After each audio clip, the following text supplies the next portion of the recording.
Quem vai fazer a primeira apresentação, na sequência de palestras que a gente vai ter aqui, vai ser o secretário executivo do Ministério de Ciência, Tecnologia, Inovações e Comunicações, Júlio Semeghini, que todos vocês conhecem, já prestigia esse painel há muitos anos e tem feito um brilhante trabalho no Ministério de Ciência, Tecnologia, Comunicações e Inovações, e está aqui como ministro interino, porque o ministro Marcos Pontes está em Houston, por uma questão pessoal, mas, de qualquer maneira, a gente vai ter essa apresentação do Júlio agora e depois ele novamente vai participar da solenidade de abertura à noite. Então, sem mais delongas, para a gente já dar início às apresentações e às falas, eu pediria àquelas pessoas que ainda não se acomodaram, por gentileza, o façam, e pediria ao secretário Júlio, que eu estou sem a luz na plateia, mas já estou vendo ele aqui na primeira fila, então pediria ao secretário Júlio, ministro interino de Ciência, Tecnologia, Inovações e Comunicações, peço uma salva de palmas para ele.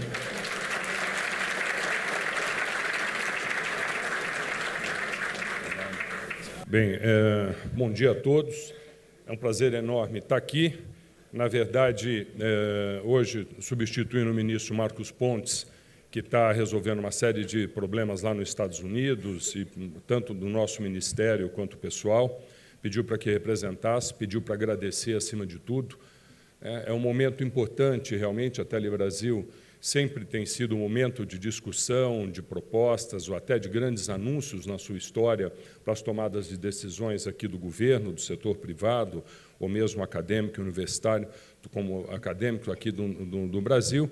Mas nesse ano é um ano especial. Eu acho que é um ano em que a gente precisa realmente esclarecer, precisa ouvir não só o governo federal, mas precisamos o Senado, a Câmara, ou mesmo os empresários que vão participar desse debate, porque é um momento que a gente tem que realmente destravar uma série de coisas e colocarmos em prática, na verdade, isso tudo que nós estamos pretendendo fazer. Eu vou, no primeiro painel de agora, citar algumas das coisas, principalmente os temas que foram colocados aqui, que vão ser debatidos, para que a gente possa fazer uma coisa bastante interativa, esclarecedora, e que a gente possa avançar bastante aí nas dúvidas das decisões que o governo ou que o Brasil está tomando nesse momento.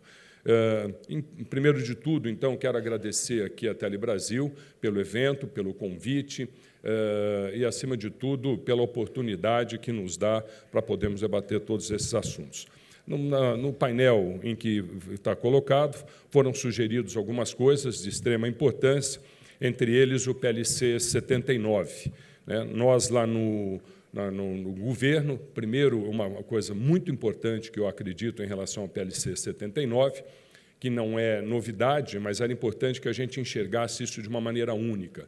Nós já vimos o Ministério da Economia defender o PLC, nós já vimos o ministro atuando bastante no Congresso, falando com os presidentes das comissões, tanto mesmo que esteja no Senado, mas é necessário, chegou muita gente nova na Câmara e no Senado que quer conhecer o que é o PLC 79, o ministro já fez 2 grandes apresentações na Comissão de Ciência e Tecnologia da Câmara e depois do Senado, reuniões com os presidentes das 2 casas, falando também com a própria relatora e com toda a equipe técnica.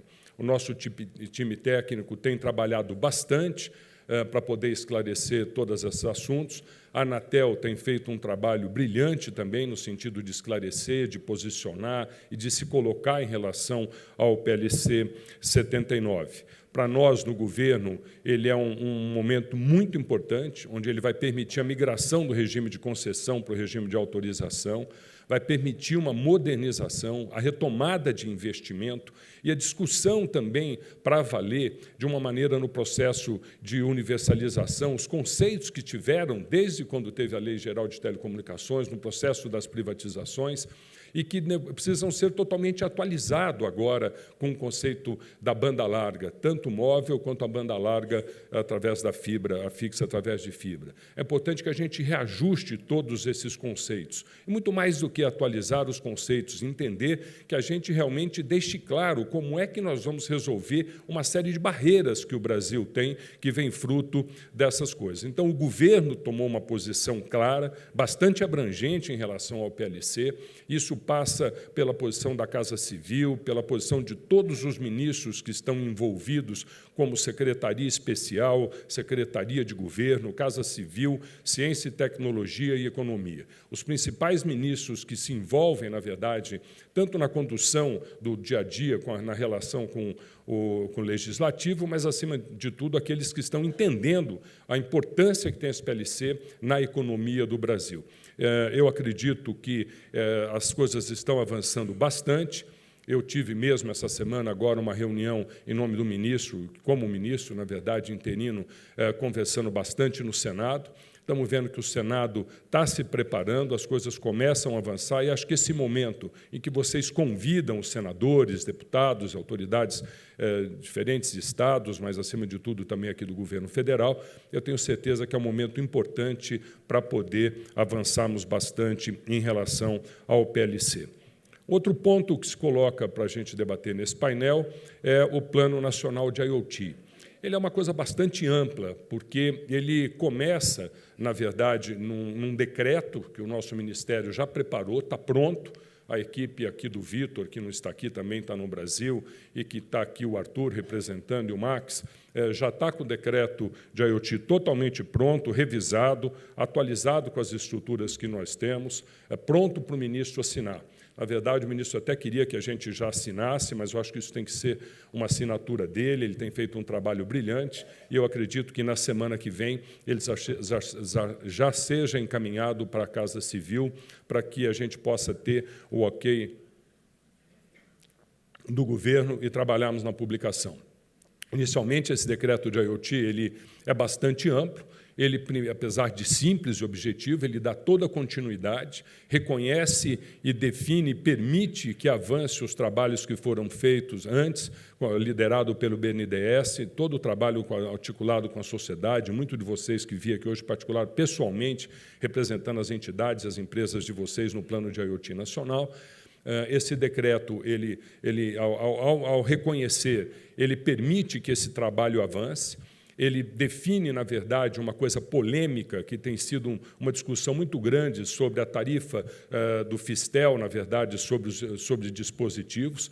Ele define até onde, deixa claro que não é, que permite a gente avançar bastante nessa isenção, permite que a gente avance bastante nas nossas estratégias dos usos de internet das coisas, deixando claro que esses dispositivos fazem parte, na verdade, da internet das coisas, eles não estão incluídos nessa tarifação do Fistel. Isso é um grande avanço. Por outro lado, ele estabelece já as 4 primeiras câmaras câmaras que foram definidas como pontos importantes, estratégicos, que é a indústria 4.0, que já foi há mais de 30 dias instalada. Nós já tivemos a primeira reunião de trabalho e essa semana já começam os grupos técnicos a discutirem. É muito bem feita, uma coisa bastante sintonia que eu quero destacar aqui. Não sei se o secretário Carlos da Costa estará presente, mas a equipe do Caio, todos que representam o Ministério da Economia, têm feito um trabalho muito integrado com o Ministério da Ciência e Tecnologia, permitindo que essas coisas avancem bastante. Então, essa Câmara da Indústria 4.0 já instalada, para vocês terem uma noção, ela funciona da seguinte maneira: ela é presidida pelo Ministério da Economia num ano e é secretariada pela Secretaria Executiva do MCTIC. No outro ano, inverte, de tal maneira que deixa claro que o trabalho é totalmente em conjunto, alinhado, para a gente poder viabilizar. Outras 3 câmaras também já estão sendo preparadas e vão ser discutidas bastante. A da Agricultura, nós estávamos esperando a ministra Tereza chegar de uma viagem internacional e chegar hoje. Nós estávamos falando agora, na reunião com o presidente Bolsonaro, sobre a instalação dessas câmaras. É importante que a gente instale rapidamente as outras 3 câmaras, que será Agricultura, Cidades Inteligentes e Saúde. E nós estamos muito preparados para isso. Essas câmaras têm que ser bastante participativas, ela deve discutir não só a parte regulatória, mas discutir e estimular que os projetos que cada um tenham possam ser implementados e deixe claro para nós qual é o marco regulatório que a gente tem que ajustar, construir ou não. Então, é um trabalho que será feito por todos os ministérios do governo federal, pelas agências, às vezes mais do que uma, dependendo do setor que nós estivermos trabalhando, e integrando bastante com a sociedade para que a gente possa avançar. A ideia é permitir que os projetos que estejam, na verdade, definidos e queiram ser instalados, que a gente estimule e agilize e arrume infraestrutura para que possa avançar. Uma coisa importante para o trabalho do IoT que nós estamos percebendo é que, à medida que muitos desses projetos que vão aparecer com esse conceito novo, com a instalação da infraestrutura do 5G e toda essa infraestrutura nova, ao mesmo tempo ela acontece no mundo digital, onde a inovação é muito forte, cada dia mais forte, onde deixa de ser as empresas tradicionais, grupos, pessoas, de maneiras articuladas, de maneiras diferentes, queiram constituir suas startups, começar a colocar esses projetos. Então, o governo está se estruturando de maneira articulada com a sua infraestrutura de pesquisa e desenvolvimento, seja na saúde, na agricultura, na ciência e tecnologia, na educação, que são os centros de pesquisa dentro das universidades, que hoje é tão grande quanto o Ministério da Ciência e Tecnologia, trabalhar de maneira em rede, de maneira integrada e permitindo que os novos projetos dessas startups possam utilizar essa base laboratorial ou de especialistas que a gente tem para ampliar um pouco mais a visão e a ação dessas startups. Então, esse contexto que a gente chama do IoT, ele está dentro, na verdade, da infraestrutura de 5G, que eu ainda vou comentar um pouco mais, e ele é bastante destacado para que a gente possa criar oportunidade de desenvolvimento de aplicações, de soluções para que possam ser aplicadas. Uma das coisas bastante importantes que a gente quer destacar nisso também são os dois trabalhos, à medida em que isso vai ser instalado, da inteligência artificial. Nós temos visto que grande parte das soluções, para serem bastante aproveitadas realmente nesse novo mundo, nessa nova infraestrutura, é a inteligência artificial. O governo federal já deve assinar semana que vem, nos próximos 1 ou 2 semanas, um acordo com a FAPESP, com o governo de São Paulo, para a gente colocar uma rede em rede, o Centro de Tecnologia de Inteligência Artificial brasileiro. Vão ser vários centros, na verdade, não é fisicamente um, é em rede, e a gente poderá, daí, incrementar e conectar outros projetos que estejam sendo desenvolvidos de inteligência artificial, de tal maneira que a gente saiba o que está acontecendo e a gente possa aproveitar um pouco mais esses recursos que já estejam acontecendo. Um dos trabalhos importantes também que essas câmaras terão é o estudo, que vai ser coordenado pela GSI, mas que, na prática, deverá acontecer bastante investimento junto com a Câmara de Inteligência Artificial, é a segurança cibernética. À medida em que a gente avança muito essa infraestrutura, a gente conecta, integra a saúde, a própria defesa e outras coisas, portanto, um dos ênfases que será dado nessas câmaras será também a parte de segurança cibernética. Outro ponto que está colocado muito claro aqui, e que pediram para que eu comentasse, é a história de políticas públicas. Essa que nós estamos falando é uma grande política pública. Ela começa, na verdade, quando a Anatel fizer agora, no ano que vem, os leilões, onde vão ser colocadas em prática as políticas públicas que têm que defender o máximo de investimento no setor e o mínimo possível em pagamento de outorga para a Caixa do Governo. E, ao definir isso daí, tem que estar alinhado com políticas. O que é que nós vamos construir? Onde nós vamos colocar o dinheiro da infraestrutura desses leilões? Um dos desafios que a gente tem que deixar claro, não só nos leilões, mas também no PLC 79, e isso tem sido o foco em que a gente atrai a maior quantidade de parlamentares, deputados e senadores, é quando a gente tem o compromisso desses investimentos de ampliar a nossa infraestrutura de banda larga. Ao mesmo tempo que nós vamos permitir uma infraestrutura de 5G no Brasil, vamos estimular a internet das coisas, a saúde, a indústria, as cidades inteligentes, o agronegócio, é importante que a gente avance na nossa infraestrutura. Não é possível mais a gente ter regiões totalmente com uma infraestrutura muito limitada, ou, às vezes, nem sequer tendo acesso à banda larga, no norte e no nordeste, principalmente, e também no Centro-Oeste. O Centro-Oeste tem os municípios bastante conectados, mas tem várias vilas agrícolas e, mais do que tudo, campo, na verdade, onde há a produção, e nas próprias rodovias, onde há o transporte, a logística de toda essa carga, seja rodovia, ferrovias, a gente não tem ainda, em muitos lugares, a gente não tem infraestrutura mínima necessária para as pessoas continuarem conectadas e trabalhando. Então, é muito importante que a gente faça isso. Nós mesmo, no governo federal, estamos com um trabalho muito forte, aproveitando por onde vai passar a rede nacional de pesquisa, colocando um pouco mais de investimento, fazendo parcerias e nos conectando, dependendo da região. No norte, por exemplo, nós estamos integrados com a defesa, a saúde, a segurança, a cidadania, a ciência e a tecnologia, cada um colocando um pouco de dinheiro para que a gente retome aquele projeto de lançar um cabo de fibra pelo rio Amazonas, a gente possa iluminar ali 4 ou 5 áreas bastante importantes, hoje muito limitadas, e grande parte feita através de satélite, de conexões bastante limitadas, onde o governo gasta quase 200 milhões de reais por ano em custeio na contratação. Com um investimento de parte disso daí durante 3, 4 anos, a gente paga totalmente uma infraestrutura muito boa. Claro que o governo aqui não quer entrar em lugar nenhum da iniciativa privada. Nós vamos procurar parceiro, nós queremos conectar essas áreas, única e exclusivamente, permitir que tenha o avanço necessário para a telemedicina, para o agronegócio, para as coisas, como disse, da educação. Não faz sentido a gente, numa região metropolitana, ficarmos conectando as escolas através de satélite, de modo totalmente desintegrado da própria região. Então, por onde for passar essas fibras, é importante que a gente se conecte também numa fibra urbana, metropolitana, quer dizer, que a gente possa ampliar a qualidade de comunicação do que a gente quer para a área de saúde, segurança e cidadania, como eu disse. Nós vamos estar lançando esses projetos agora rapidamente.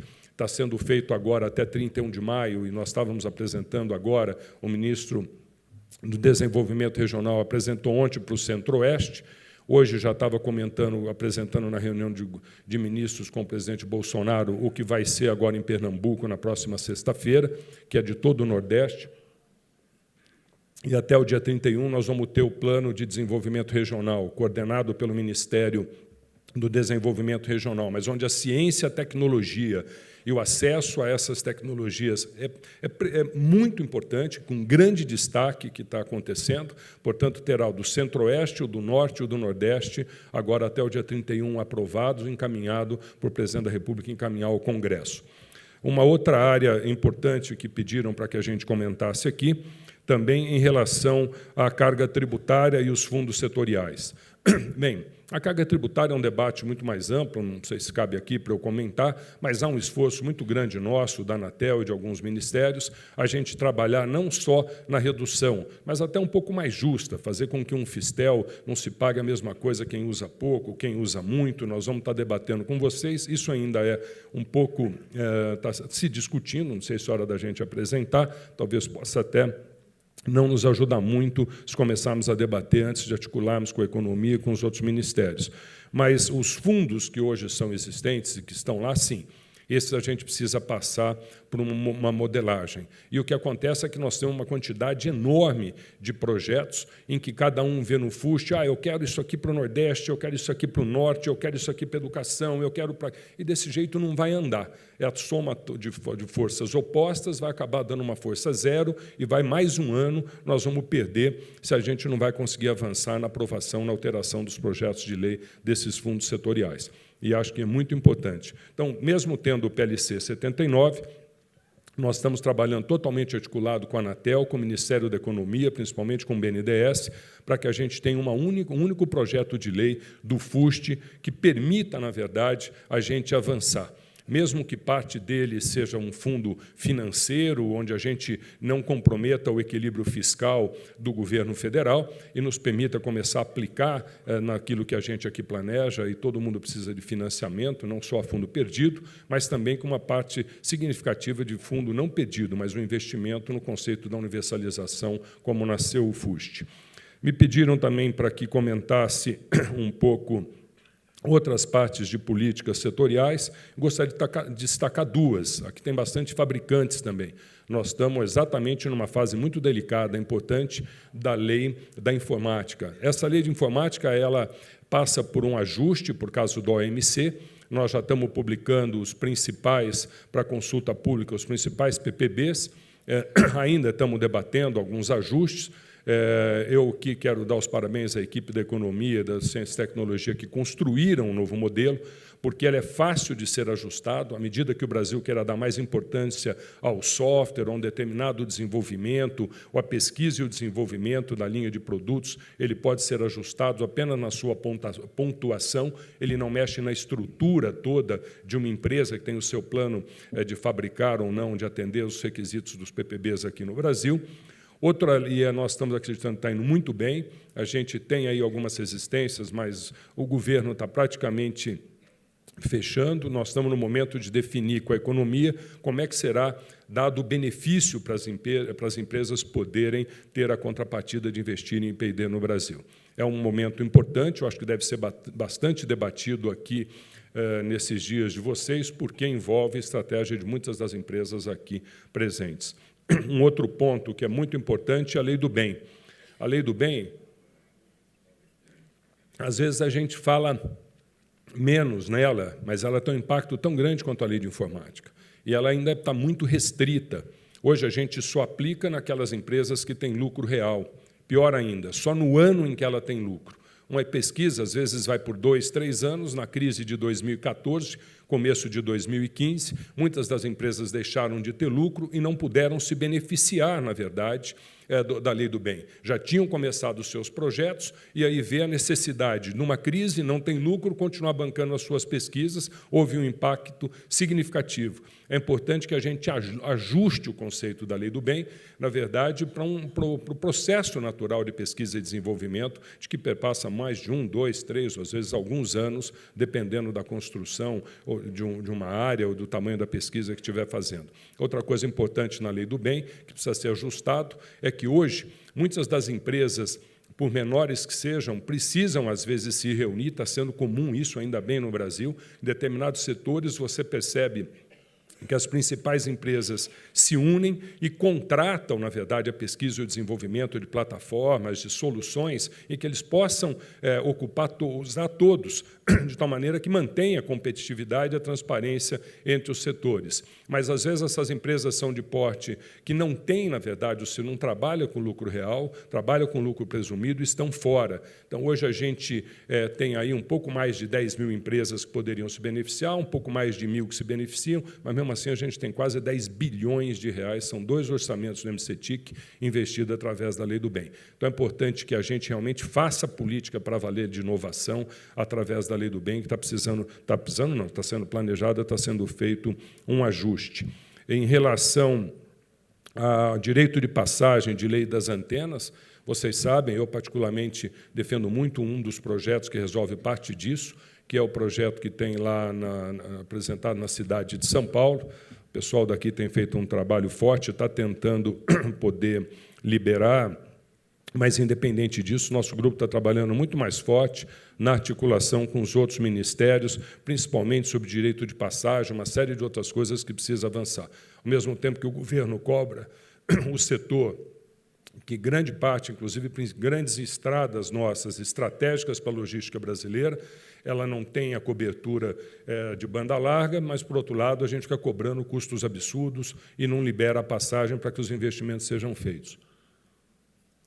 Eu acho que esses tópicos são os tópicos importantes para serem debatidos. Eu, na verdade, gostaria, mas acabei de ajustar aqui, vou pedir aqui para o Arthur ter um pouco de paciência, eu vou ficar um pouco aqui, podendo ouvir um pouco das perguntas e da colocação, que são pessoas brilhantes que vão participar desse painel, e eu quero aproveitar o máximo possível para depois conduzir no Ministério. Muito obrigado. Muito obrigado, secretário. Júlio Semeghini praticamente abordou todos os temas que a gente vai tratar nesse painel ao longo de 25 sessões, o que significa que o Ministério já está representado em todas elas, mas a gente não dispensa os outros participantes do Ministério. Mas, de qualquer maneira, muito obrigado por essa quantidade enciclopédica de informações, acho que agregou muito ao evento, secretário. Vamos, então, dar sequência agora e explicar rapidamente para vocês a estrutura que a gente montou. A gente não quer que esse seja um evento só do governo dar os recados para o setor, mas principalmente que o setor possa colocar, trazer as suas ideias, trazer as suas contribuições para esse ambiente institucional, para esse ambiente de Brasília, que tem hoje tido um papel tão relevante no desenvolvimento da nossa indústria. E uma das coisas que há muitos anos a gente tenta trazer e que agora, felizmente, aconteceu, foi trazer um nome, uma pessoa que tivesse projeção internacional, que tivesse respeitabilidade internacional e que tivesse uma posição de destaque dentro do setor de telecomunicações, do setor de TIC globalmente, para trazer justamente essa visão da iniciativa privada, de como que o futuro se apresenta à luz daqueles que estão realizando e desenvolvendo as principais inovações e tecnologias.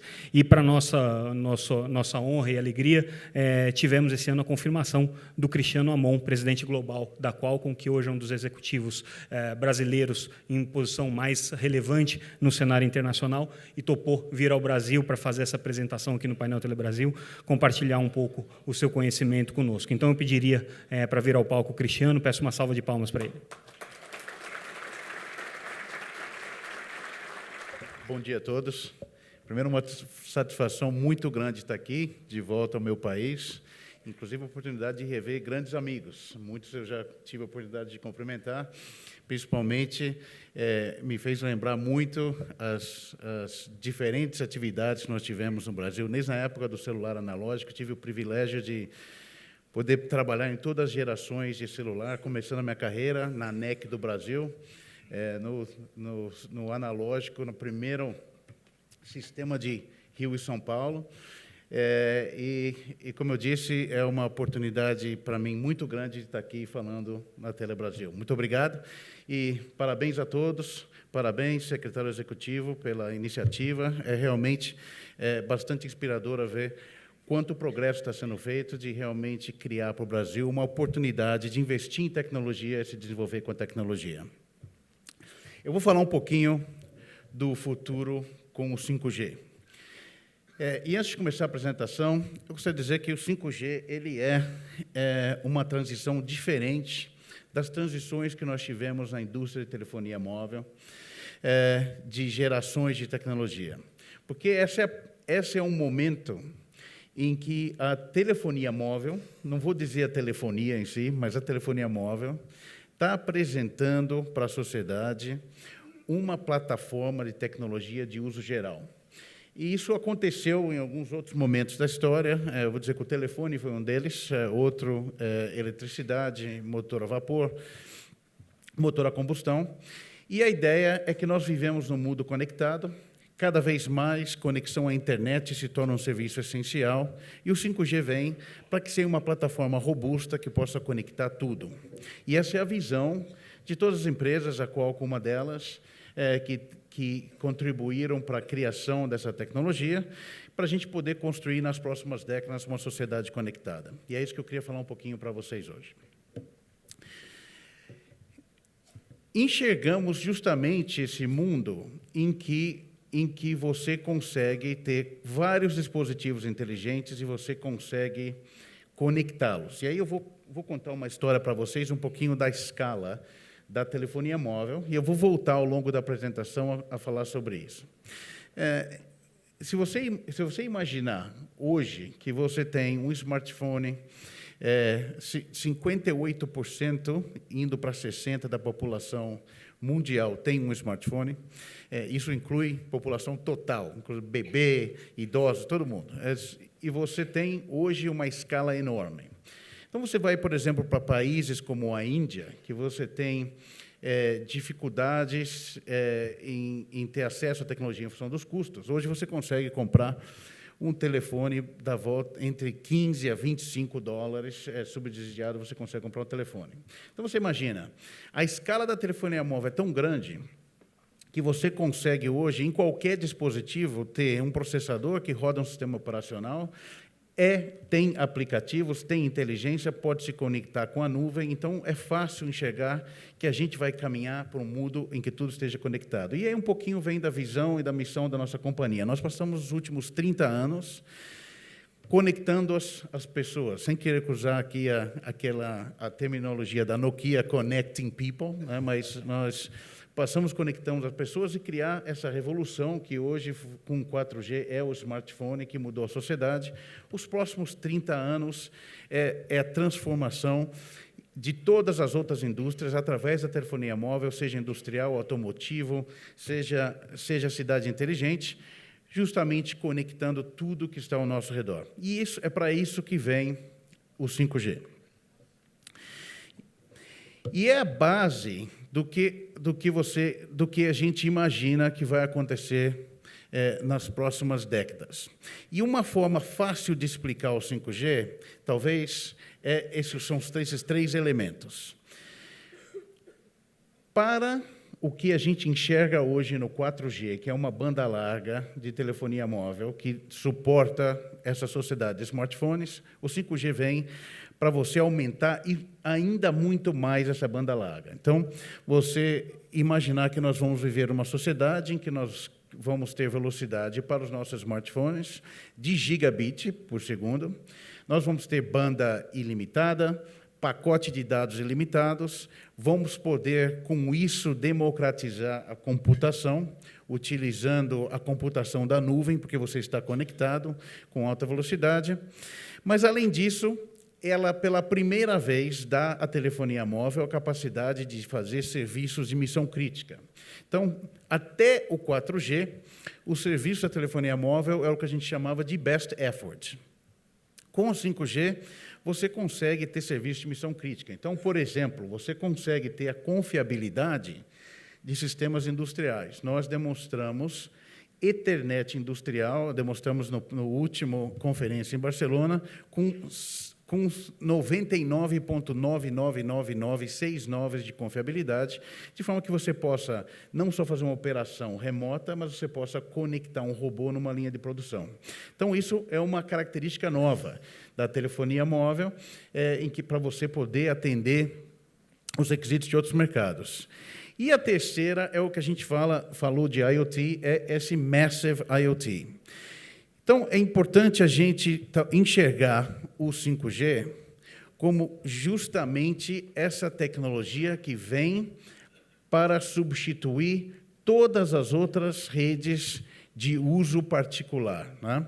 Não significa, por exemplo, que a gente vai deixar de ter Wi-Fi. Não, essas coisas vão coexistir. Mas o 5G foi desenvolvido de forma que seja a infraestrutura básica de conexão com a internet. Então, o 5G ele tem uma característica de você ter altíssimas velocidades, baixa velocidade, você ter maior ou menor confiabilidade, de forma que você possa ter uma aplicação geral. E é por isso que eu digo que é a primeira vez que nós temos na telefonia móvel uma tecnologia de uso geral, justamente criada para que a indústria não seja somente da telefonia móvel, mas tenha um impacto em todas as indústrias, como foi com o smartphone. E aqui vale a seguinte mensagem, em que eu acho, até ontem tivemos uma reunião importante, eu acho que o Brasil está dando até um exemplo, isso. Nós, ao longo do mundo, em reuniões com governos, por exemplo, dos Estados Unidos, do Japão, da Coreia, na China, com o 5G não é único exclusivamente uma tecnologia, por exemplo, dos setores e dos ministérios relacionados a telecomunicações. É transporte, é economia, é planejamento, é cidades, é infraestrutura, ou seja, do ponto de vista do governo, como o 5G ele tem uma influência em vários setores, é justamente a colaboração e o diálogo é muito importante para que você possa avançar com o 5G em todos os setores em que ele possa causar um impacto. Bem, falando um pouquinho da tecnologia e do padrão do 5G. O padrão do 5G é um padrão global, é uma indústria global, ele é feito no 3GPP, e o 5G ele traz uma série de novos aspectos. Por exemplo, no uso de espectro, né? O uso de espectro, você passa a ter novas bandas, você precisa de cada vez mais espectro de radiofrequência, você precisa de ter bandas bastante largas para você atingir a sua velocidade. Ele vem com novos modelos de negócio através de redes privadas e redes públicas, e, com isso, você também vai criar diferentes plataformas de aplicação, de forma que você possa atender a necessidade dos diferentes setores que são, na realidade, transformados pelo 5G. E aí tem essa questão do espectro, né? Eu até tenho uma frase que eu sempre uso, às vezes com órgãos reguladores, de uma forma de brincadeira em vários lugares, em que resistência é inútil. Todo e qualquer espectro vai acabar sendo alocado para a telefonia móvel. E olha a situação que nós temos hoje, né? Vocês têm quase todo o espectro tem sido utilizado nas faixas desde 450 a 600 MHz, 700, até a faixa de 2,5, de 3,5. Agora nós estamos entrando com nova faixa para o 5G, que é a faixa que a gente chama frequências abaixo de 6 GHz, ou a banda média, mas também estamos indo para a banda milimétrica, e nos Estados Unidos, já acima da banda milimétrica, já está sendo liberado para serviços futuros. Então, espectro é uma necessidade. Hoje em dia, através do que a gente observa com os nossos computadores, com os nossos tablets e com os nossos smartphones, a última milha é rádio. E, portanto, cada vez mais, isso também vai ser uma realidade na internet das coisas, se precisa de espectro. E aqui vale uma colocação importante. E, se eu tiver tempo, até vou dar alguns exemplos sobre isso, mas existe uma confusão que acontece com relação ao 5G na parte de espectro de radiofrequência. O 5G não é uma tecnologia, por exemplo, só para a banda abaixo de 6, ou só para a banda de onda milimétrica, ou para a banda que sofre o processo de refarming, que hoje está ocupada com 3G e 4G. O 5G ele foi desenvolvido para funcionar com todas essas bandas, principalmente simultaneamente. Então, o 5G, você tem o potencial total do 5G, não só para a telefonia móvel, para a operadora, mas simplesmente para a indústria. Você precisa ter, ao mesmo tempo, as bandas médias e a banda de onda milimétrica, porque elas têm aplicações diferentes, elas trabalham complementando uma à outra, e, com isso, você consegue, por exemplo, não só você ter a construção da rede pública, mas você também tem a aplicação industrial e rede privada. Por exemplo, a onda milimétrica, ela é mais fácil de você controlar a propagação. Ela tem, às vezes, por exemplo, uma aplicação industrial, ou uma aplicação corporativa, ou até uma aplicação de cidades, ela tem uma característica como de Wi-Fi. Então, com isso, permite, por exemplo, à operadora poder compartilhar sua frequência com setores privados que vão construir as suas próprias redes, como era o PABX, o PABX, no caso da telefonia básica, e hoje é a rede de Wi-Fi privada. Então, essas frequências elas estão extremamente importantes, como também são importantes para que você tenha o resultado. Vou mostrar um pouquinho para vocês o resultado de desempenho do 5G. Então, a mensagem é: precisa de espectro em quantidade o mais rápido possível. E, obviamente, o 5G, sendo uma tecnologia moderna, ela acaba tendo a capacidade de não só oferecer os novos serviços, mas também oferecer os serviços que estavam sendo oferecidos pelo aquele espectro que estava sendo utilizado para uma outra tecnologia antiga. Por exemplo, uma questão polêmica, mas uma vez que você tenha, você está dentro da sua residência, você tem um telefone móvel, Você hoje, dentro da sua residência, seja celular ou Wi-Fi, você anda com seu telefone móvel e qualquer lugar que você tiver, no quarto, na sala, você espera ter cobertura. Uma vez que o 5G chegar na sua casa, não tem sentido ter rede de televisão digital ou rede de broadcast, uma vez que você tiver cobertura. Obviamente, se você não tiver cobertura, a questão é um pouco diferente. Mas o 5G é uma das principais plataformas para distribuição de vídeo de alta qualidade com streaming. Então, por isso, a mensagem o potencial do 5G é de ser uma plataforma multisserviço e, portanto, ele precisa de espectro e precisa de bastante espectro.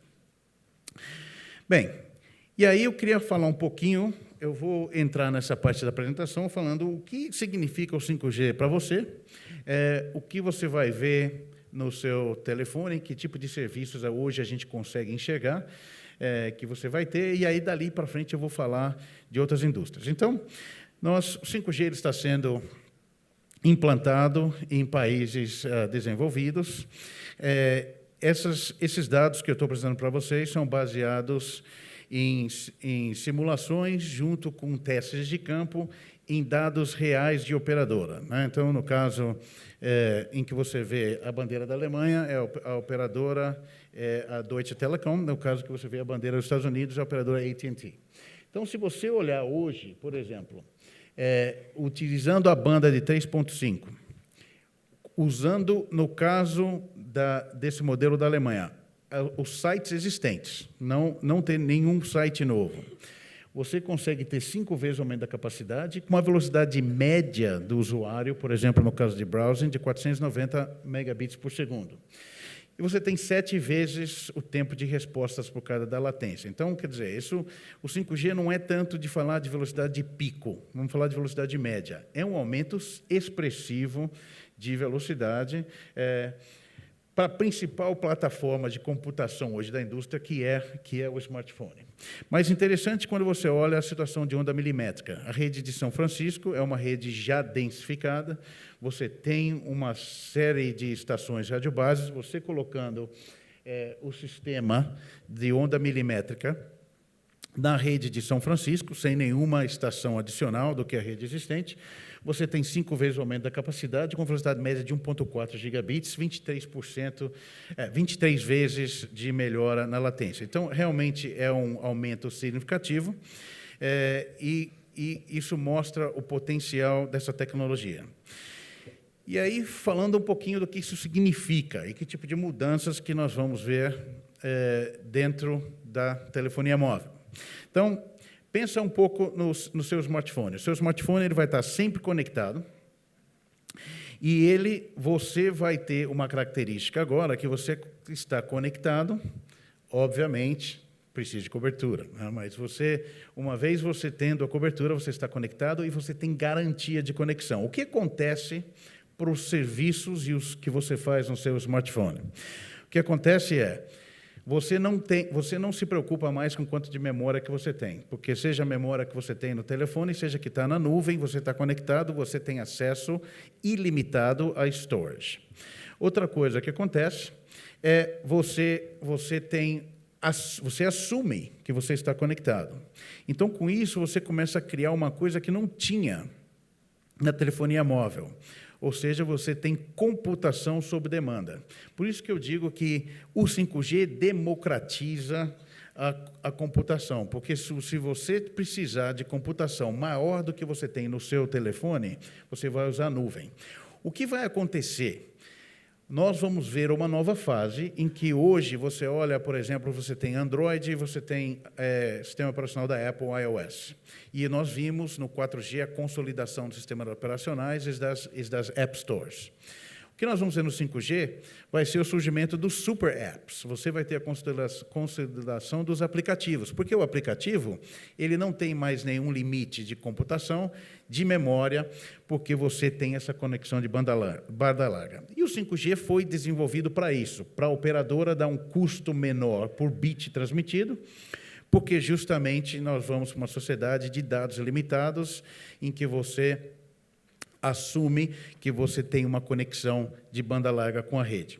Também muda a computação. Vou dizer para vocês um exemplo prático que nós temos na nossa própria empresa, quando eu falo de democratizar a computação, né? Hoje, os nossos engenheiros que fazem projetos de chip, eles têm workstations. Mas a gente já tem experimentos rodando um PC com 5G, um PC usando o chip de móvel, né? Que é o nosso Snapdragon, com 5G, e a gente, montou com a Amazon, com a AWS, o que a gente chama de um Mobile Edge Cloud, e faz o workload de projeto de chip na nuvem. Então, você consegue mudar totalmente como você pensa em computação, como você pensa no corporativo, e aí você vai ter novos serviços, por exemplo, de realidade aumentada, né?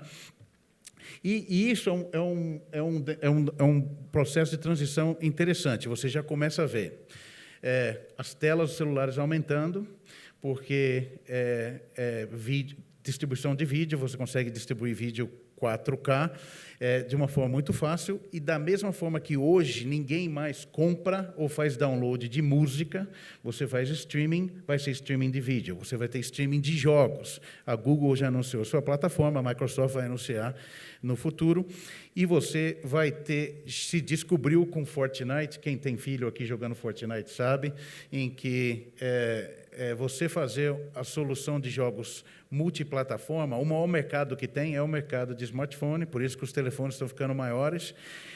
Mas uma coisa bastante interessante é o de realidade aumentada. Você usando essas tecnologias de você ter a banda larga, a latência baixa e a computação na nuvem, você consegue fazer, além do smartphone, isso não substitui o smartphone, mas você consegue fazer dispositivos de realidade aumentada que sejam como óculos. E nós já temos alguns projetos. O objetivo ele tem que parecer um óculos, ele tem que ser leve, e com apenas câmeras eletrônicas nas hastes conectado com 5G, você consegue criar uma experiência em que, eventualmente, se você nos der 4, 5 anos, você vai conseguir ter, por exemplo, uma mudança do conceito de rede social. As empresas de rede social, seja na China, Tencent, como o Facebook nos Estados Unidos, enxergam que o 5G é a maior transformação de rede social, criando presença virtual. Eventualmente, você não só vai poder entrar numa sala e reconhecer, através de inteligência artificial e reconhecimento de imagens, você poder reconhecer a pessoa e ter informação para você quem é essa pessoa, fazer uma busca nas redes sociais, como você vai poder ter uma reunião com uma pessoa, uma real, uma virtual, e a qualidade de imagem você não vai poder distinguir a diferença entre os dois. Então, o potencial é enorme, e esses são apenas um dos casos que a gente consegue enxergar. Obviamente, tem vários outros serviços ainda a serem desenvolvidos que nós temos uma ideia. E eu lembro aqui a todos, quando nós estávamos fazendo o 4G, reuniões antes do lançamento, reuniões com operadoras, reuniões com empresas, e eu lembro de todas as pessoas nos seus BlackBerrys mandando e-mail umas outras, dizendo ninguém precisa de 100 megabits por segundo, no máximo um dongle para PC, não tem necessidade de uma telefonia móvel de 4G. Bem, hoje a gente vê um pouquinho diferente, e eu acho que o 5G é assim, muitos dos serviços ainda não foram inventados, é apenas uma plataforma que ela precisa durar mais de uma década. Sei que já não tenho mais tempo, vou dar uma acelerada. Existe uma outra diferença importante do 5G, e aqui um recado que vale a pena para o Brasil. O que aconteceu no 4G, quando nós lançamos o 4G, nós tínhamos 4 operadoras no mundo. Era a Verizon nos Estados Unidos, e as 3 coreanas, a SK Telecom, a Korea Telecom e a LG U+. Tínhamos só 3 telefones. Um era o da Samsung, o outro da LG e o outro era da HTC. A Europa veio lançar o 4G vários anos depois, a China lançou depois, e o Brasil também veio o 4G um pouco depois da Europa. Hoje, a Europa enxerga diferente, porque o 4G criou para o mercado americano a possibilidade de criar empresas e modelos de negócios que não existiam e só existiram por causa da telefonia móvel, do 4G e do smartphone. Facebook, Instagram, Uber, Amazon e várias outras. Então, hoje, o que nós temos visto com o 5G é uma realidade totalmente diferente. O mundo inteiro, principalmente as economias envolvidas, estão lançando o 5G ao mesmo tempo. Então, esse é o trimestre que está sendo lançado nos Estados Unidos, na Europa. Estou saindo daqui hoje para ir para Londres, para o lançamento da British Telecom. E você tem hoje isso acontecendo na China, no Japão, na Austrália. E a comparação, se você olhar o que aconteceu no 4G com 5G, hoje temos 60 mercados, mais de 20 operadoras, temos mais de 20 fabricantes de dispositivos e um total de muito mais do que total de 30 aparelhos já anunciados, um total de 75 em desenvolvimento. Então, é uma mudança muito grande que mostra o potencial do 5G, o entendimento do impacto, tem uma cara de infraestrutura básica e essa também é uma oportunidade para o Brasil. E aí, isso não só é uma coisa que nos deixa muito feliz, porque mostra que a gente fez um bom trabalho, foi um trabalho duro, mas nós conseguimos uma coisa no 5G que não aconteceu no 3G nem no 4G. Nas outras gerações de telefonia móvel, a rede ficou pronta e você não tinha dispositivo. Então, quem lembra do 3G e do 4G, você tinha a rede ficou pronta e aí ficou esperando os dispositivos. Nós fizemos o contrário no 5G.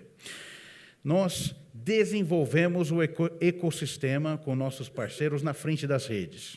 Então, hoje já temos 75 dispositivos, inclusive o telefone que eu estou usando aqui hoje, esse telefone é o Galaxy da Samsung, é o Galaxy S10 5G com onda milimétrica. É engraçado porque tudo aquilo que foi falado em que era o mais difícil do 5G, o uso da banda milimétrica não funciona em telefone, não é possível para mobilidade, o telefone vai ser muito grande, não vai ter vida útil de bateria, vai ser feio.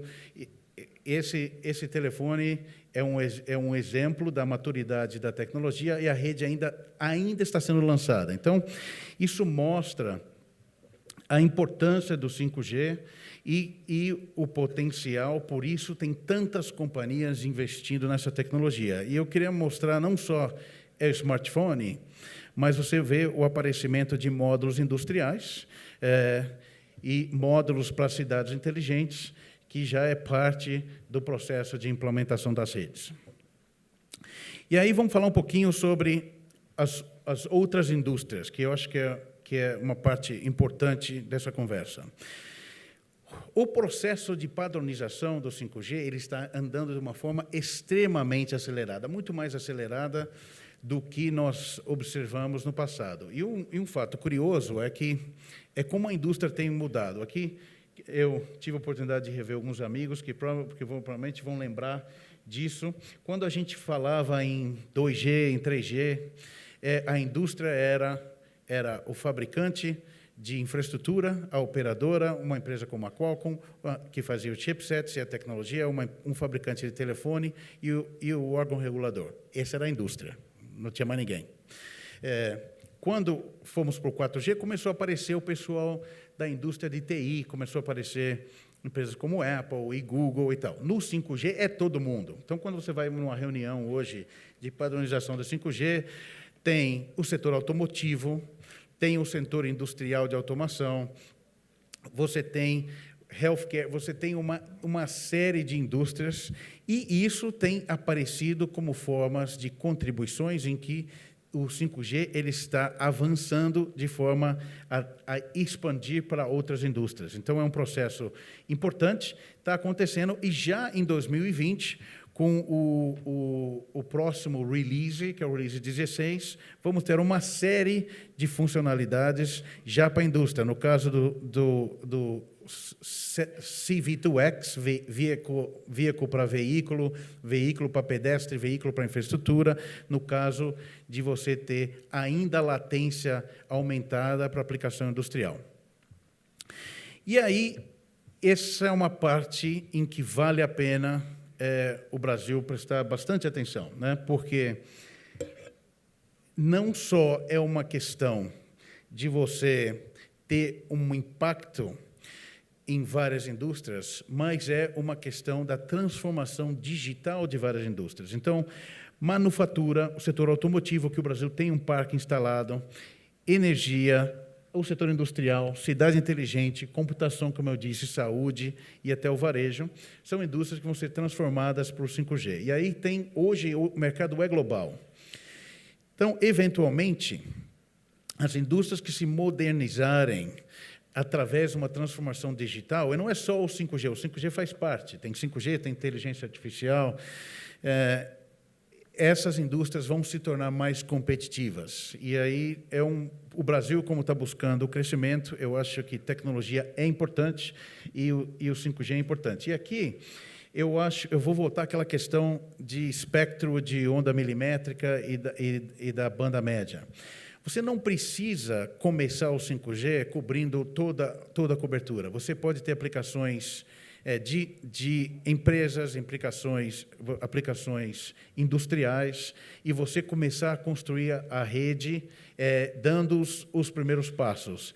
E aí, esse entendimento de que é mais do que o celular é um entendimento importante, porque o 5G começa a ter essa cara de é igual a aeroporto, é ferrovia, é rodovia, é o grid de eletricidade.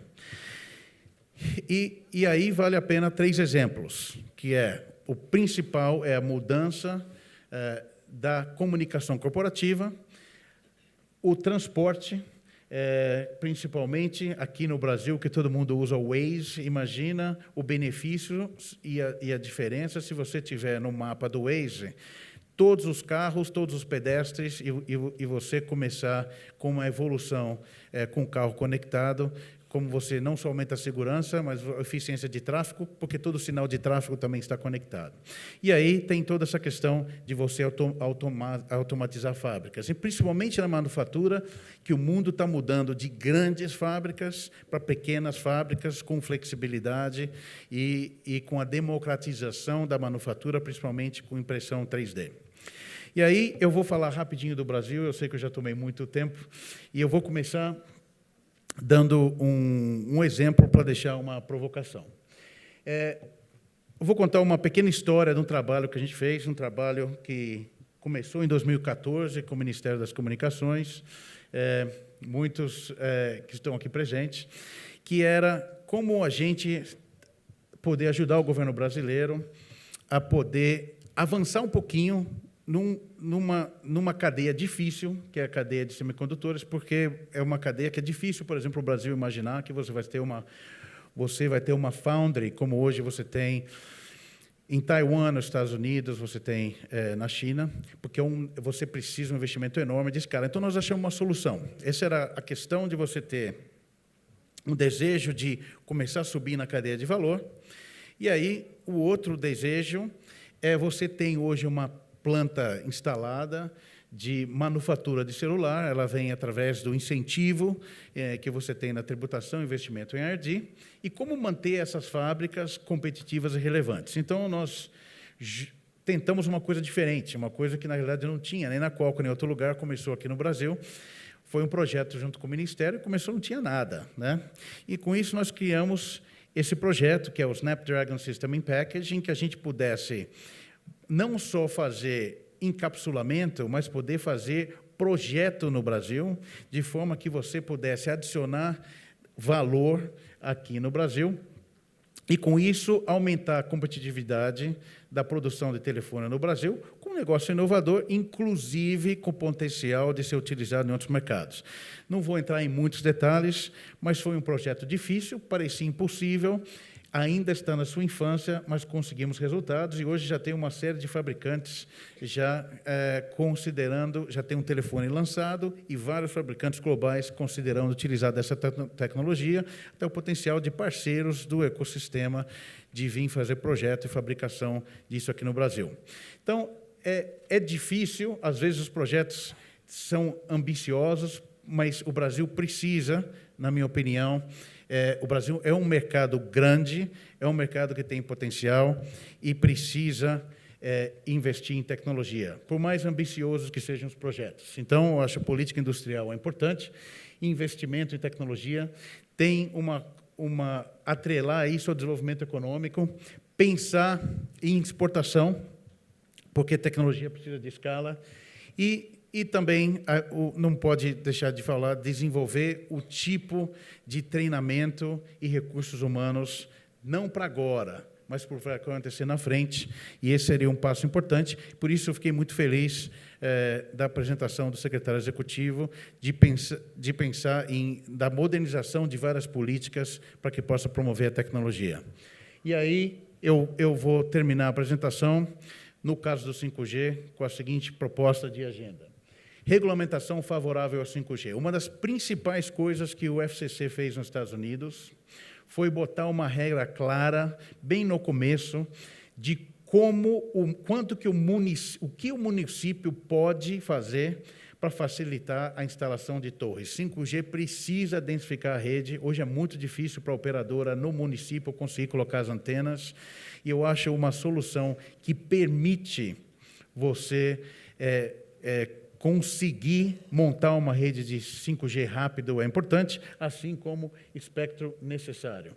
É importante acelerar o desenvolvimento e criar um ecossistema. Não se faz nada sozinho e precisa atrair, como o modelo da nossa própria empresa é um modelo que é baseado em parceria, e parcerias são importantes para montar um ecossistema e, com isso, criar novas oportunidades para a indústria. Sei que eu falei muito mais do tempo que estava alocado, agradeço muito a oportunidade e um prazer muito grande estar aqui. Muito obrigado. Muito obrigado, Cristiano. Mais uma apresentação que trouxe uma série de pontos que a gente vai discutir ao longo desse painel Telebrasil. A gente fica contente de saber que o que está hoje na ponta aqui da preocupação das principais empresas do mundo está sendo refletido na programação aqui desse evento. Para a gente dar sequência, então, eu gostaria de convidar agora o nosso próximo palestrante, é o José Félix, CEO da Claro Brasil. Félix, pediria que venha ao palco. Peço uma salva de palmas aí, por gentileza. Fazer a apresentação dentro do tempo para permitir que todos almocem. Embora se tenha aí Claro Brasil, a minha apresentação vai ser integralmente sobre o mercado de telecom no Brasil. Não tem nada a ver com a Claro, claro que a Claro está inserida nesse contexto, assim como a NET e a Embratel. A indústria de telecom, nos últimos 30 anos, transformou a vida dos brasileiros. Criamos um Brasil conectado.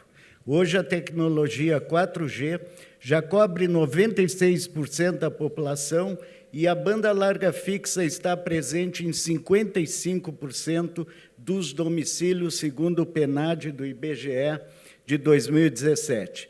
Se ouve falar que esta penetração é muito maior com os atuais chamados ISPs. O consumo de dados cresce aceleradamente e nos tornamos uma das sociedades que mais utilizam a internet no mundo. Os brasileiros gastam mais de 9 horas por dia conectados, nos colocando em segundo lugar no ranking dos países que passam mais tempo na internet. Mas, apesar de toda a nossa evolução, temos desafios em conectar todo o país e incluir cada vez mais brasileiros. Mais do que somente conectar, fomos além. Criamos ondas de inovação e rupturas que transformaram nossa sociedade. O mercado de TV paga, por exemplo, que antes se resumia a 4 canais de TV, rompeu as barreiras de mobilidade. Acesso a vídeo via streaming são disponibilizados em PCs, tablets e smartphones para grande parte da população. Novos aplicativos aumentam radicalmente as possibilidades de opções de escolha e tornaram a vida mais produtiva e divertida.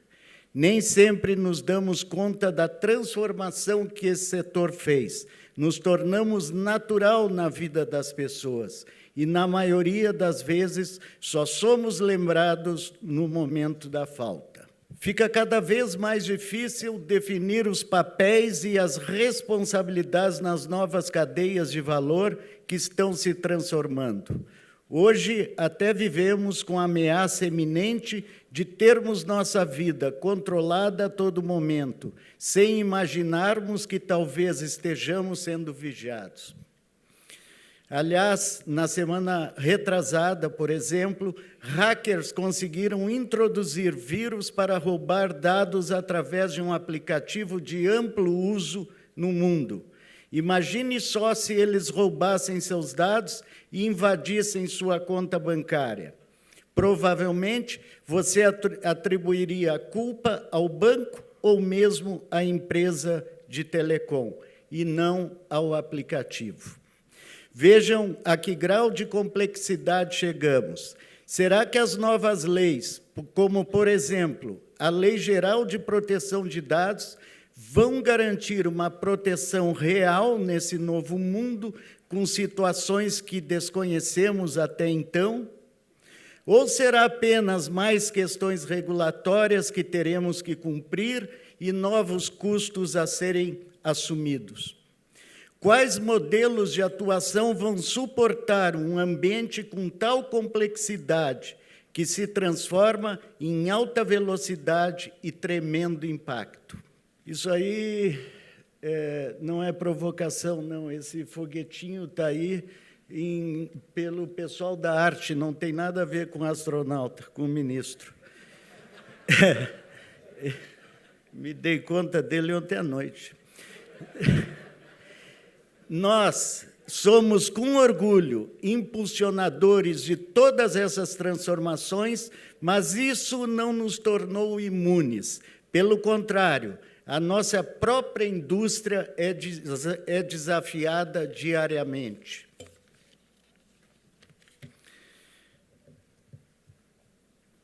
Perguntamos, será que o feitiço virou contra o feiticeiro?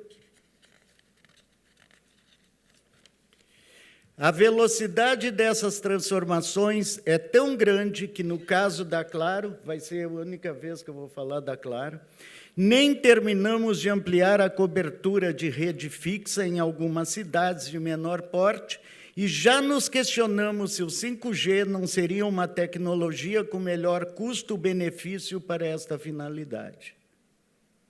Mas, mais ou menos, casa o que o palestrante anterior falou, né? Sabem o custo de fibrar uma cidade, problema de poste, quanto é caro. Então, são questionamentos que a gente está começando a fazer, mal tendo começado a sair dos grandes centros. As mudanças ocorrem de forma cada vez mais críticas, nos obrigando a nos reinventarmos constantemente para procurar produtos substitutos, repondo a receita perdida. Quem é operador sabe do que eu estou falando. Os ciclos de produtos são cada vez mais curtos e suas receitas e base de clientes caem do céu à terra rapidamente. Exemplos não faltam. Vejam como o período do ciclo, inclusive, está diminuindo em grande velocidade.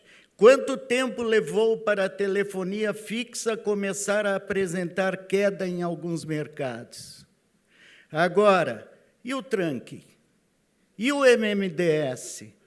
E o SMS? E a banda larga móvel?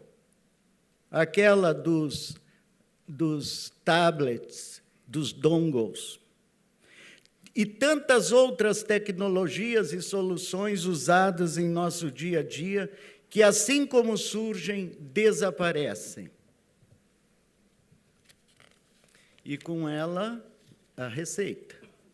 O futuro será completamente diferente e não tenho dúvidas que vamos criar esse Brasil digital de que tantos falam, onde inovação e a permissão para testar e errar rapidamente serão fundamentais para atender às novas necessidades da sociedade e acelerar novos modelos. Então, o regulador, esse é um ponto importante. Nessa nova sociedade, na nação digital, se nós não tivermos permissão para errarmos, a gente está trancando o processo de inovação.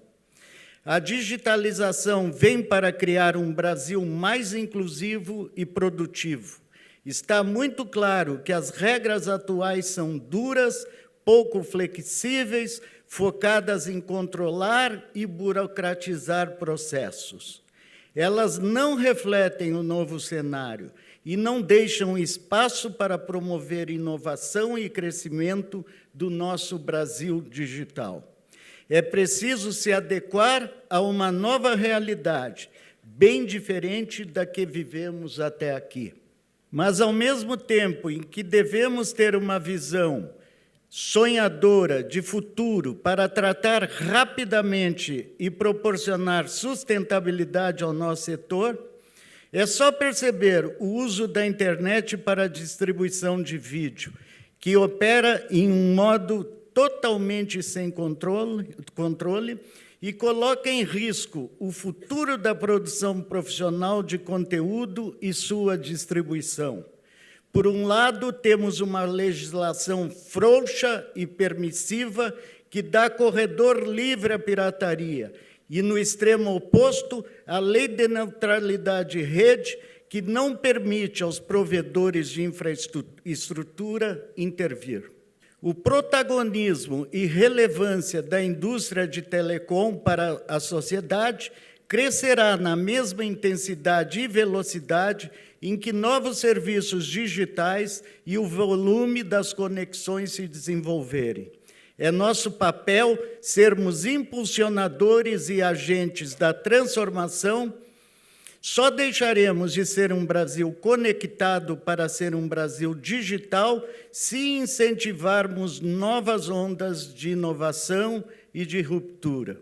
Nós temos inúmeras oportunidades de gerar grandes benefícios para a sociedade. E, através das novas tecnologias, como 5G, IoT, inteligência artificial, machine learning e outras que ainda virão, criaremos uma indústria completamente diferente da que temos hoje, desenvolvendo novos negócios e estimulando o surgimento de novos atores. Mas precisamos saber quais estímulos teremos para continuarmos investindo em redes cada vez mais robustas e de alta performance, que atendam às novas possibilidades. Com o retorno sobre o capital investido que se tem hoje, fica bem complicado, nada estimulante. Neste Brasil conectado, tem que se ver o que faremos com aqueles que não têm condições financeiras de arcar com o custo de um dispositivo, seja computador, tablet ou smartphone. Alguns países, como você sabe, introduziram programas de disponibilização de devices, tablets, por exemplo, para alunos de baixa renda. Não adianta ter rede se as pessoas não podem comprar o dispositivo que dá acesso à rede. O Brasil tem um problema de renda tremendo. Daí uma das dificuldades de se ter retorno sobre o capital investido. Se tem muita gente, mas pouca gente pagando. O incentivo à inovação, infraestrutura e talentos deve ser pauta central na estratégia de desenvolvimento do país, dando acesso a todas as camadas sociais neste Brasil digital. A transformação digital é uma longa e difícil jornada que deve ser percorrida de maneira sustentável. Como já disse, nós, como empresas de telecom, somos impulsionadores de toda essa transformação. Estamos longe de estarmos prontos, embora muito já esteja sendo feito a maioria das vezes em silêncio. No novo Brasil digital, precisamos assumir novas responsabilidades e estamos em uma corrida frenética para chegarmos lá e contribuirmos com o que estiver ao nosso alcance.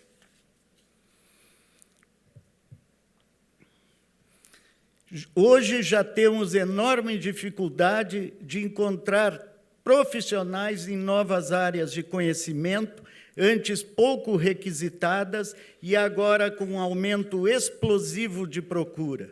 Temos que tratar desta questão também.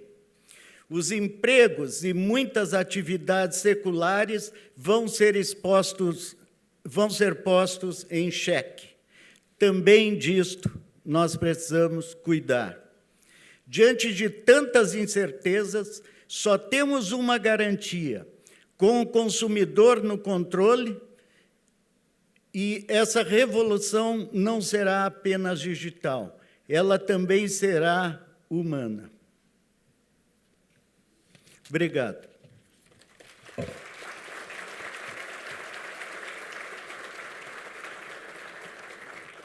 Muito obrigado, Félix. Excelente apresentação. As mensagens certamente vão ser exploradas daqui a pouquinho no debate. Antes da gente montar, então, a nossa mesa de debate, a gente tem a nossa última apresentação para trazer os subsídios para essa discussão. Eu gostaria de convidar, então, o presidente do Carrier Business Group da Huawei do Brasil, Sam Baochen, para vir ao palco. Mr. Sam, ele vai falar, obviamente, em inglês e tem tradução simultânea disponível para vocês. Peço uma salva de palmas.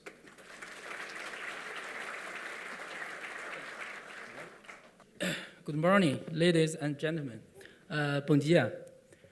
I'm very happy I'm here to attend Tele-Brazil Annual Summit. Today, I think the government and also all the ICT industry and also all the partners come here to talk about the digital transformation for New Brazil. Actually, Huawei in Brazil already for more than 20 years. Last year is our 20th annual years. This year is 21. Our attitude still in Brazil, for Brazil. Also, we will try to build a full connected and also intelligent Brazil.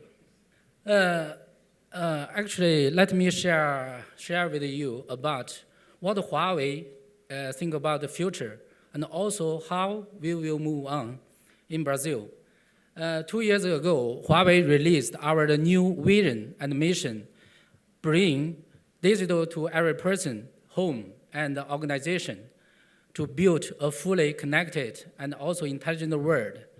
I think now intelligent world is much faster than our expectation. It's really touch. Okay. With the technology development from such as steam engines, electric power, and also IT, now human beings are welcoming the fourth industry revolution, such as intelligent world. To be honest, from the view of global, ICT 20% investment increase can bring at least 1% GDP growth. And also, the ICT investment is 6-7 times compared non-ICT. And also, the digital information growth, digital economic growth is I think at least 2.5 times compared to the traditional economy. So it means digital transformation is very important for us. Hi. From Huawei point of view, in the next over 30 years, we will be entering the intelligent world. All things sensing, all things connected, and also all things intelligent. Intelligent world, all things will be able to, I think all things will be able to sense the physical worlds and also map to the digital signals. And also all things will be connected. And also all the data will go to the online. And also AI and also big data will power all the applications and also making all things intelligent. So all advantages won't possible without leading ICT technologies. So ICT infrastructure will be the foundation of the intelligent world.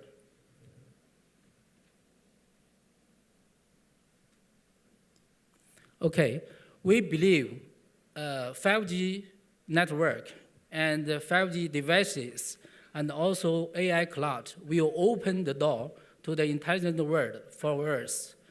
I think intelligence is not expensive, and also it is not in our hands, only in laboratory, in some people. It should be affordable and also pervasive intelligence.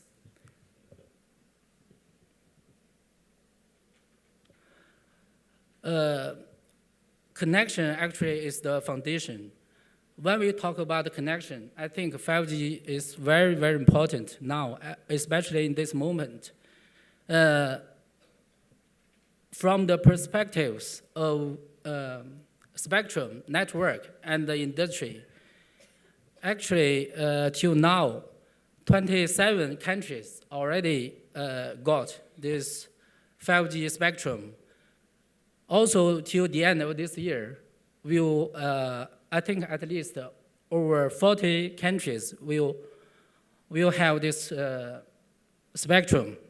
And also, the first wave of 90% of the first wave countries use the C-band. This is very important. Also, I think for other frequency, like 700, 1800, also 2.1, right, 2.6, in the future also can be used in 5G spectrum, because the reason why C-band is the first, because the ecosystem, but others, I think in the future also will be, can be used in 5G network, okay? And for network, actually today in this meeting room, everybody carry your smartphone, smart PC, and also smart watches. Everybody want a more faster and better connection, but this will bring a problem, right? For operators, the network is getting more and more complicated, and also OPEX is getting higher and higher. How to solve these issues? I think there are 3 points can solve this problem. That is to build an extremely network, more simple, right? More powerful and more intelligent. What is the simple? Actually, the current for one wireless station from 700, right, to 850, 900, also 1.8, 2.1, a lot of frequency. One site, I think at least 18 RU. Also some sites, there are 21 RUs. What this means? This means a lot of OPEX, right? A lot of AEV, a lot of rent fee for operators. How to change, how to make this simple? Huawei has the solution, like we call this dual band or multi-band. It means one RU can cover 2 or 3 frequency. It means in one station, your RU can reduce from 18 RU to 9, right? This means can save the money. Also, for 5G, we develop a new technology like AAU. This AAU is combined antenna plus the RU, right? This is smaller and lighter. Why can be smaller and lighter? Because a lot of new materials. This is reality. And also, as we know, for 5G, for sure, it's much faster than 4G. And also low frequency, and also more connections. But today, how to apply the 5G technologies in 4G network? I think we have this solution, like massive MIMO, like Cloud Air, right? And also Superband. This kind of technology also can improve a lot about the 4G network. Also, I believe in the next 12 years, 4G network also is the foundation of the operators. So this is also important. Also for 5G, the indicators is more complex compared to 4G. How to make this network intelligent, right? We can involve the AI into the in the future network to improve the maintenance and also resource efficiency. When we talk about this industry, actually the first year after 5G, standards freeze, chipset vendors, and also sites, and also terminals, much faster than 4G. I think most guys should know, in 3G era, from 0 user to 500 million users, it took 10 years. For 4G, it took 5 years. But Huawei expects for 5G era, it will take 3 years. And also, Huawei expects by the end of 2025, 5G network will cover 58% of global population. And also the users will be 2.8 billion users in the world.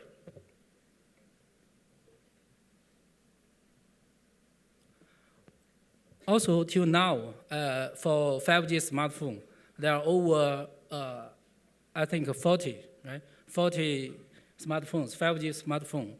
And also, you can see, now, I think next year, the low-end 5G terminal will be $300. And also 3 years later, this price can be $150. And also next year, 5G smartphone shipment will reach 20%. And also 2 years later, this number will go to the 80% around.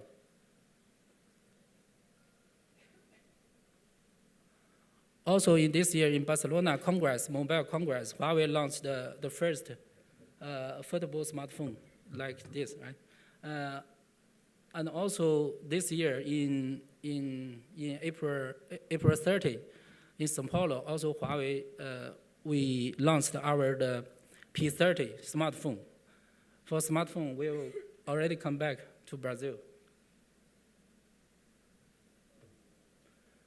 Also, from Huawei point of view, by the end of 2025, all the companies will go to the cloud. And also 97% of big enterprises will use AI. And also 77% of cloud application will use AI as well.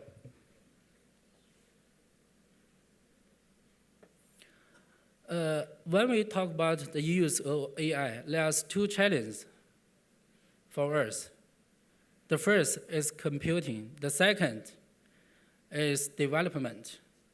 In response of these 2 challenges, last year, Huawei released 2 AI shipments to bring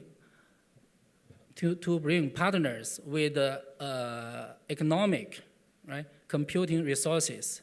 And also, we released Martel Arts. What is this? This is the one-stop AI developer platform. It means this can greatly improve the efficiency of AI development. Also can allow the ordinary engineers to engage this kind of AI development. I think this is useful for everybody. Also, we talk a lot the trend, also technologies. Actually, Huawei is not only focused on this, but also we are paying attention a lot to social value brought by new technologies. Also, in the future, we will continue work with the government, ICT industry, and also the partners to continue contribute the value for Brazil. Okay, this is the word last year in our 20th annual year. In Brazil, for Brazil, let's work together for Brazil, the digital transformation. Okay, thank you.